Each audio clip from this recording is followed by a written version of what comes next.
Either for refusing to pay part of my sister's rent because she doesn't want to pay. So, I'm a 22-year-old guy living in New York with my twin sister. Well, kind of. We both moved back to New York after college, and my dad offered to help us find a place. Now, my dad has this friend who owns a few rent-stabilized apartments around the city. One of these apartments had been empty for a while because, honestly, it was in terrible shape. Like, we're talking an old, worn-out kitchen, a bathroom that looked like it hadn't been updated since the 70s, paint peeling off the walls, and some pretty sketchy flooring. Not exactly what anyone would call move-in ready. My dad is honestly one of the most generous people I know, and he really wanted to set my sister and me up for a good start in the city. When he found out about this rent-stabilized apartment, he saw it as a huge opportunity, but the place was in rough shape, like, genuinely terrible. It had probably sat empty for years, and it was almost hard to imagine someone actually living there. The kitchen looked like a throwback to the 1970s with its cracked linoleum floor and grimy, yellowed countertops. The cabinets had long lost their doors, and there were barely any working appliances. The bathroom, same story. It was small and cramped, with peeling tiles and a showerhead that barely dripped. The walls were scuffed and stained, the floors scratched up. It didn't look like the kind of place anyone would choose to live in without some serious repairs. But my dad didn't even hesitate. He took it upon himself to handle everything. And when I say he went all out, I mean it. He hired contractors to do a full gut renovation, sparing no expense. From new floors and freshly painted walls to a completely revamped kitchen with new appliances, countertops, and cabinets, he transformed the place. The bathroom got a full makeover, too, with new tiles, fixtures, and a fresh coat of paint. Every detail was carefully chosen to make the apartment feel welcoming and modern, something my sister and I could both feel proud of and comfortable in. I think he even took on extra costs for materials that would last longer or look better, just because he wanted it to be done right. By the time he was done, the place looked like a brand new apartment, and it was easily worth tens of thousands more than when he started. My sister and I were honestly in awe. I don't think either of us fully appreciated just how lucky we were to have this kind of support. In hindsight, it's incredible that he put in that kind of money and effort for us, but back then, we probably didn't grasp the full extent of the gift we were being given. It just felt like this amazing opportunity dropped into our laps. We were both thrilled we'd finally get to live on our own and have our own rooms, something we'd both dreamed of after years of sharing a bedroom. Once the renovations were done, we were ready to make it official. My sister and I went to sign the lease, and we were both so excited. We'd finally have a place of our own, and it felt like the start of something new and exciting for both of us. But that's when things started getting a bit complicated. At the time, I was the only one with a job lined up. I'd landed a full-time position that would start as soon as I graduated, while my sister was still on the hunt for something in her field. She was understandably stressed about it, and I could tell she was worried about pulling her weight financially. But I had no doubt that she'd find something soon. She's always been responsible and hard-working, with a solid resume to back it up. Given that I was the only one earning an income at that moment, we had to come up with a fair way to split the rent based on what I could afford alone. Luckily, the apartment's rent was super low by NYC standards because it was rent stabilized. The total rent came out to about $1,075 per month, which is almost unheard of in Manhattan, let alone for a two-bedroom. But even so, I didn't want to burden her right away while she was still job hunting. So, I suggested that I would take the bigger bedroom and cover 70% of the rent, $750, leaving her with the remaining 30%, or roughly $325. To me, this seemed fair. I wanted the larger room anyway, and I was okay with paying a little more. The truth is, the bigger bedroom wasn't worth double the rent, but I wanted it badly enough that I was willing to stretch my budget. My new job wasn't going to make me rich, but it was enough to handle my share, even if it would be a bit tight at first. Plus, I figured she'd appreciate the smaller payment while she got herself settled. My sister agreed to this arrangement without any hesitation. She understood that it was the best option for both of us, and it seemed like a win-win. We signed the lease with these terms in mind. So, I moved in last month, and for the first few days, I fully expected my sister would be right behind me. We'd signed the lease together, agreed on the terms, and had even spent time together planning how we wanted our new space to look. I'd chosen the bigger bedroom because, well, I was covering the larger portion of the rent. Plus, she agreed that it was fair, given our circumstances. So, I settled in and started making the place my own, anticipating that any day now, I'd be helping her bring over her things, setting up the little touches we'd talked about to make it feel more like home for both of us. But the days stretched on, and she didn't show. I waited, giving her space and not pushing her, figuring she'd be there soon. After a few days, I asked her when she planned to start moving her stuff. I thought maybe she'd just been busy with packing or saying goodbye to her room at our parents' place. She shrugged it off, saying she was taking her time with packing up her things. She assured me she'd be there soon, and while I was a bit puzzled, I didn't press the issue. Moving can be overwhelming, especially when you've lived at home for so long, and I figured she might be feeling the stress of it all. Besides, she was also starting to apply for jobs, and that kind of stress on top of moving could easily make anyone feel like dragging their feet. So, I tried to be understanding, and I let it go, telling myself she'd get around to it whenever she felt ready. In the meantime, she was still staying at our parents' place, which, to be fair, is only about 10 minutes away from the apartment. I didn't think too much of it at first. I knew she had her own room here waiting for her, all set up and ready.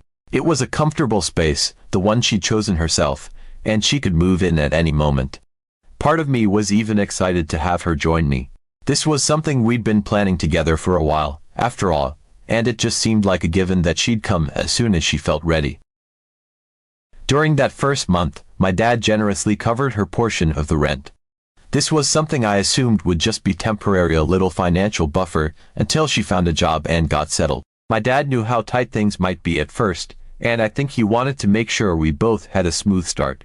I thought that she would be using this time to get her things in order and line up some job interviews, and that as soon as she had some stability, she'd be right there with me, ready to pay her share and really start our life in the apartment. I saw it as a bit of a grace period, something to give her some breathing room to transition. She was still looking for work, so it made sense to me that she'd want to take advantage of the last bit of comfort at home before diving into the new chapter. But to my surprise, she landed a job offer way faster than I expected. She got hired pretty much right out of the gate, which honestly made me happy for her. She was set to start working in her field, and from what I'd heard, it was a solid position with a respectable salary. I overheard my mom on the phone mentioning her job offer, and from what I could gather, she'd be making around $68,000 a year. For a recent grad, that's really good, and I figured it meant she'd be ready to move in soon and start paying her share. At that point, I just couldn't see any reason for her not to make the transition. The apartment was there, her room was waiting, and now she had a stable income. Everything was lined up perfectly for her to join me. But as the second month approached, it became clear she still had no intention of moving in. It started to feel a bit strange, and I wasn't sure what was holding her back. She wasn't even trying to get her things over, let alone spending any time in the apartment. When I finally brought up the rent, I expected her to say she was getting ready to move in and would start paying her part. But instead, she flat out refused. Her reason? She argued that since she hadn't actually moved in yet, she shouldn't have to pay. I was genuinely stunned. In my mind, this wasn't the deal we'd made. She signed the lease, chose her room, and had everything set up for her. Her stuff was packed, and the room was empty, just waiting for her to bring her things in. There was literally nothing stopping her from moving in and fulfilling her part of the arrangement. I tried to be patient and understanding. I assured her that she could take her time settling in, but that her portion of the rent was still due. After all, it's not like I was preventing her from moving in. If anything, I'd been looking forward to it and had been encouraging her from the start. But she was adamant that she wasn't ready and didn't want to rush herself. It was honestly hard to wrap my head around. I tried to be as fair as I could under the circumstances, really. I wanted to find a middle ground that didn't put too much pressure on her if she truly felt and ready to move in right now. So, I offered her what I thought was a pretty reasonable compromise. I told her she could delay paying her portion of the rent until she actually moved in if that's what she preferred. I figured this would give her time to settle her nerves, get comfortable with the idea, and sort out whatever lingering attachment she had to our parents' place. But, of course, there was a caveat. I made it clear that once she did decide to move in, she'd have to pay me back for each month she missed. So, if she ended up staying at our parents' house for 3 months, she'd owe me for those 3 months when she finally moved in. I thought it was fair. After all, we both agreed to take on this apartment and split the rent, and I'm not a bank here to float the cost indefinitely. In my mind, this was an easy, no-pressure solution. She'd get to ease into things at her own pace. I wouldn't be left covering everything without any hope of reimbursement, and when she finally did move in, we'd just resume our original agreement. No fuss. I wasn't asking for anything extra from her. I just wanted her to keep her side of the deal once she decided to live here. Honestly, I thought she'd see it as a win-win. But instead of the appreciation I'd expected, she hit me with something I hadn't anticipated at all. She told me I was being selfish. She accused me of being inconsiderate, saying that since I was the only one actually living in the apartment, it was on me to cover the full rent. Her logic was that I should be paying all of it because I'm the one benefiting from the space right now. Hearing her say that really threw me. Selfish. I didn't understand where she was coming from. I thought I was being more than reasonable by offering this compromise. I had even been flexible with the fact that she hadn't moved in as we originally planned, even though I had counted on her being here to split the rent. And here I was, trying to be considerate of her feelings, offering to let her delay paying if that's what she needed. But from her perspective, it was like none of that mattered. She seemed completely focused on the fact that I was currently living there alone, as if that somehow nullified our original agreement. At this point, things started getting really heated between us. I laid out 3 options as clearly as I could. First, I told her, she could just start paying her share of the rent now as we'd agreed when we signed the lease. It seemed like the simplest solution, and honestly, the one that made the most sense to me. I reminded her that she had her own room here, ready and waiting, and could move in at any time. The second option was the compromise I'd already offered. She could stay at our parents' place for a bit longer if she needed to, and when she was finally ready to move in, she could pay me back for the months she'd missed. I emphasized again that I wasn't asking her for any additional costs, just a commitment to her portion. And the third option, if she really didn't want to move in or pay rent now, was for her to stay at our parents' place permanently. In that case, I'd cover the full rent myself and take on the apartment as my own. But if she chose this last option, I made it clear that she couldn't just expect to move in whenever she wanted without contributing. I explained that if she chose not to pay or move in now, she'd have to give up her claim to the room. It just wouldn't be fair otherwise. She didn't take this well at all. She got really upset, telling me I was being unreasonable and making things difficult for her. She insisted that I was putting way too much pressure on her and accused me of being unfair because I was giving her what she saw as an ultimatum. I didn't see it that way. I thought I was just laying out our options in a clear, straightforward way. But to her, it was as if I was trying to make her choose between staying with our parents forever or moving in against her will. I couldn't get through to her that it wasn't about forcing her into anything. It was about finding a way to balance both our needs. In the end, she stormed out and went straight to our parents. And that's where things really took a turn.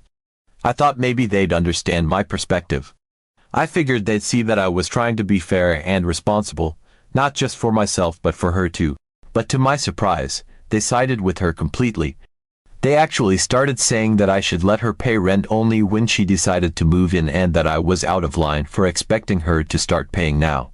My dad even accused me of trying to profit off my sister, as if I was scheming to make money by having her pay rent when she wasn't living here.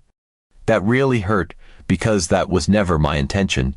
I'm not trying to make a single extra cent off her. I just want her to take responsibility for her agreed share. It's frustrating, especially because I'm paying $750 for the larger room, which was already a stretch for me financially. I chose the bigger room because I thought it was a fair trade-off for taking on a larger share of the rent. I'm not living here in some cushy setup. I have bills to pay, and I'd rather not be in a situation where 25% of my income is going straight to rent when it was supposed to be closer to 18%. Covering the full rent wasn't something I budgeted for, and it's genuinely putting a strain on me. I just feel like I shouldn't be expected to cover more than I already am, but my parents don't see it that way. They seem to think I'm being unreasonable, difficult, and, in their words, stingy about this, as if I'm not already doing my best to keep everything fair. Now my parents are mad at me, my sister is mad at me, and everyone seems to think I'm in the wrong here. But I'm just trying to stick to the agreement we made. My sister has a solid income now, she's capable of paying rent, and I think it's fair for her to cover her share even if she's choosing not to live here right now. I know my dad spent a lot on the renovations, which I appreciate immensely, but that doesn't mean I should have to carry the financial load on my own. So, Oida for wanting her to take responsibility for her portion of the rent. I'm not asking for more than we agreed on, I just want her to honor the deal we made. Update. The months that followed were rough, to say the least. My sister still hadn't moved in, and true to her word or lack thereof, she wasn't paying a cent towards the rent either. So, I was left to cover the full cost myself. Month after month, I watched my bank balance dwindle as I shouldered not only my share of the rent but hers too. It was a hit I hadn't anticipated, and while I was getting by, I definitely felt the strain. What should have been a manageable financial commitment was slowly becoming a burden. I'd budgeted carefully for the initial 70% I was supposed to pay, but suddenly taking on 100% was eating into my savings and forcing me to cut back on other things. And it wasn't just the financial part that stung, it was the principle of it. Every time I thought about the situation, I couldn't help but feel a wave of frustration and disbelief. We had both agreed to take on this apartment together, to split the rent, to share this responsibility. I couldn't wrap my head around how she seemed to brush it off so easily, as if signing a lease and committing to a monthly expense meant nothing. She had her own room here, ready and waiting. The space was set up for her, and I had even kept it free of my things out of respect for her. I thought it was only fair that she kept up her end of the deal, but month after month, she stayed at our parents' place, completely ignoring the agreement we'd made. Meanwhile, my parents were relentless in their insistence that I was in the wrong. They continued to side with her, making it clear that they didn't think I had any right to ask her to pay rent when she wasn't living here. Every time I brought up the situation with them, they told me I was being selfish, stubborn, and, as my dad put it, penny pinching. According to them, the solution was simple: just let her move in whenever she felt ready and start paying from that point forward. They seemed to ignore the fact that I was struggling to keep up with the full rent on my own and that the arrangement we'd all agreed upon was that she'd be contributing from day one. The lack of support from my family was tough to handle. It felt like I was standing alone in a battle that, to me, was based purely on fairness. 5 long months went by like this. During that time, I adjusted to living alone, though it wasn't what I'd envisioned when I moved in. I'd been looking forward to sharing this space with my sister, to having someone to split the rent, the bills, and the day-to-day moments of city life. Instead, I found myself cooking for one, decorating on my own, and spending a lot of time in silence. It was a lonely experience, but I tried to make the best of it. I didn't fill the second bedroom, hoping that she'd come around eventually and that things could return to what we'd originally planned. Then, seemingly out of nowhere, she showed up one evening and announced that she was ready to move in. I wasn't expecting it at all, and for a brief moment, I felt a wave of relief. Maybe now, finally, things would start to even out. She'd take on her part of the rent, we'd get to experience living together as we'd planned, and I could stop stressing about covering the full cost of the apartment. But as quickly as that relief came, a sense of reality settled in. I'd been carrying the full financial burden for 5 months, and it didn't feel right to simply let her pick up from this point forward, without addressing the fact that she hadn't contributed anything up to this point. I calmly explained that, since she had decided to officially move in now, she needed to pay back the rent for those 5 months she missed. I reminded her that, from the start, we'd agreed to split the rent, and that I had offered her the option to pay back the months she missed once she moved in, rather than paying all along. To me, this was the fair and logical solution. I'd taken on her share in good faith, expecting that she'd cover her portion when she was ready to join me here. She had a good job now, with a stable income, and asking her to pay for her half of the months she'd missed didn't seem unreasonable.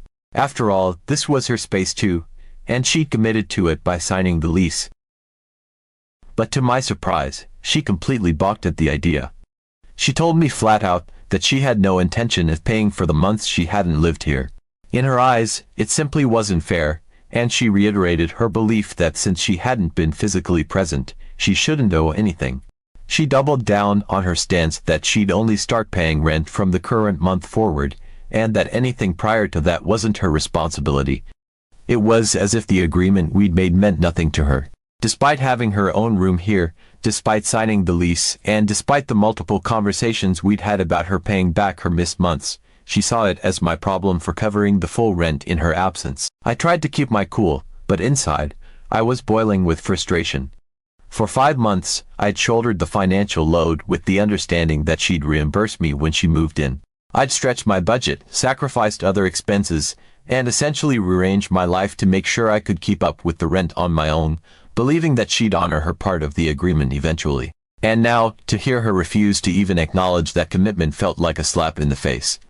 I couldn't believe that she could look at this situation and still think she was being reasonable. To make matters worse, she doubled down on calling me selfish. She said I was being uncompromising and unfair by expecting her to pay rent for time she wasn't here. She framed it as if I was trying to punish her for taking her time, and she couldn't seem to see it from my perspective at all. In her mind, I was the one making things difficult, the one putting unnecessary pressure on her, and the one who was obsessed with money. It was a level of disregard and entitlement that I hadn't expected from her, and I was left feeling hurt, frustrated, and incredibly let down. Ultimately, I was left with no real options. She had firmly decided that she wasn't going to pay the back rent, and despite my efforts to explain why it was fair for her to do so, she wouldn't budge. My parents, as usual, took her side, insisting that I should just let it go and move forward. They argued that it was in the past now, and that making her pay back those 5 months would only cause tension and resentment. In their view, I should be grateful that she was finally moving in and focus on making our arrangement work from here on out. But to me, it felt like I was being asked to disregard everything I'd sacrificed, everything I'd put on the line financially, just because she didn't feel like paying for the time she'd missed. I ended up agreeing to her terms not because I thought it was fair, but because I was tired of fighting. I was exhausted from feeling like the only one who saw this as a partnership, like the only one who actually cared about the commitments we'd made to each other. It felt like I had no choice but to let go of my expectations and accept that she'd never pay me back for those 5 months.